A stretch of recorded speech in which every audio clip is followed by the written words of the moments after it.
Ito mga idol, meron sa atin dito dinalang Honda Beat F5. Ang issue nga niya, ayaw daw umandar. Pero sa kick naman siya, meron naman siyang compression. Tapos dito sa push start, may ano naman siya, may kumbaga may kagat yung redundo niya. At pag check ko dito, pinakinggan ko yung fuel pump, gumagana naman. Bali, ang napansin ko lang issue mga idol, ito yung spark plug niya, bunot na. Tapos, nung tinignan ko, ayan, napapansin nyo, putol na. At ito na nga yung spark plug niya. Masyado na rin malayo yung clearance. Ito yung pagkaputol niya. At dito nga sa loob ng spark plug cap, kung napapansin nyo, madumi na. At ngayon, tamang-tama, meron tayo ditong pyesa na pampalit. Ito, C-Works.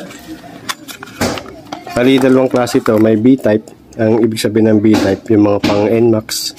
Tapos itong L-type, pang ano naman siya, mga pang Honda Beat, mga ganun.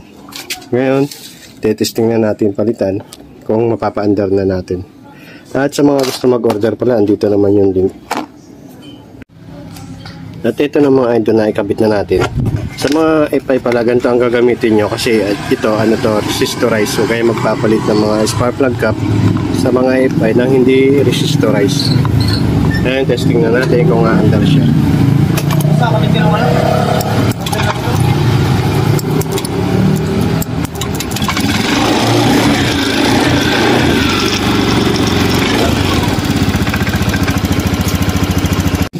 Bali ito mga idol, okay na siya, one click na siya. Ngayon, hintayin natin yung may-ari kung papa-F5 cleaning niya na rin o throttle body cleaning kasi ang kilometers niya ay malaki na rin. At ito, napansin ko na yung pintura niya, ano pa rin, intact pa rin. Kumbaga, hindi pa siya na-backlash. Pati dito, tingin ko, marumi na rin to. Hintayin na lang natin yung may-ari kung anong decision niya at kung may budget siya. Sa ngayon, okay na yung mga ito.